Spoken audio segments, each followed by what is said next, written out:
Jason, thank you. I'm here with Bob Monk, one of the longtime local residents, and Bob is a big fan of the candy cane lane idea, and you get this wonderful piece of ice art commissioned every single year by a local artist. And Nick, if you can show the lovely viewers at home what this is a wonderful piece of work of Jesus, and this happens and it starts the day right before Candy Cane Lane opens, doesn't it, Bob? And it's not only Jesus. We did it this year, or Kelly did it this year, I have to tell you, and the Lamb of Peace.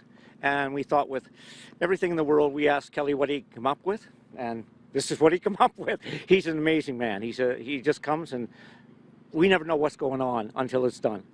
And he's a local artist from the Edmonton area. He's from Sherwood Park, actually, and excuse me, he's been here. He's been doing this for 5 years for us, and he comes, and if it's 40 below or it's 10 above, whatever, and he just comes out and works. The kid next door, Grant, comes out and watches them, and it's a community thing.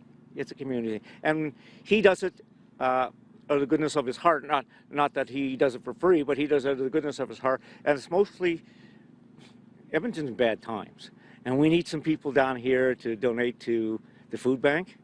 And a lot of people around here are looking at that this year and saying, you know, what else can we do a little bit extra, maybe to help some people out in Edmonton and the surrounding areas? That's wonderful. And yeah, of course, if you do come down here, there's donation buckets set up across the street in support of the Edmonton Food Bank. So if you do come down, spend some time, drop whatever money or change that you can in there and help out. And there's a massive need for that this year. And why is it so important for you to do this? Obviously, you mentioned that you get this piece commissioned. I'm sure it isn't free. I'm sure it's not cheap either. Why is it important for you to get this done and make sure that you have a nice display on in front of your home? My wife and I have thought about this and talked about this the first year we did it, and we were trying to think of something we could do that would bring people down here, maybe to, like, if we give a couple $100 to the food bank, so what? But if 10,000 people give a couple $100 to the food bank, then it's a lot of shekels. And so for what it costs us and what we get back from it, and just the feedback from the community.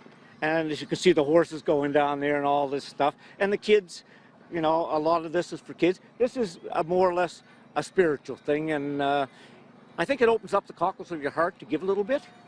It's a beautiful piece, and I think the spirit is something this is my first time here at Candy Cane Lane on 148th Street between 100 Ave and 92nd Ave, but the spirit here is quite something. People are happy, people are energetic, and people are just walking around with a big smile on their face, and that's what it's all about, isn't it? It is, and last year, I don't know if it's coming out this year, they had a donkey going up and down oh, it was unbelievable. They had Jason Strudwick here? Close. And I think what's that guy's name? Bob Stoffer or something like that? Yeah, he was riding the donkey, and it couldn't last very long, so they had to take him away. Wonderful. Bob, thank you so much for everything you do for the community. We'll throw it back to studio, Jason Strudwick, with another great Christmas campaign, and Mr. Kevin Lowe.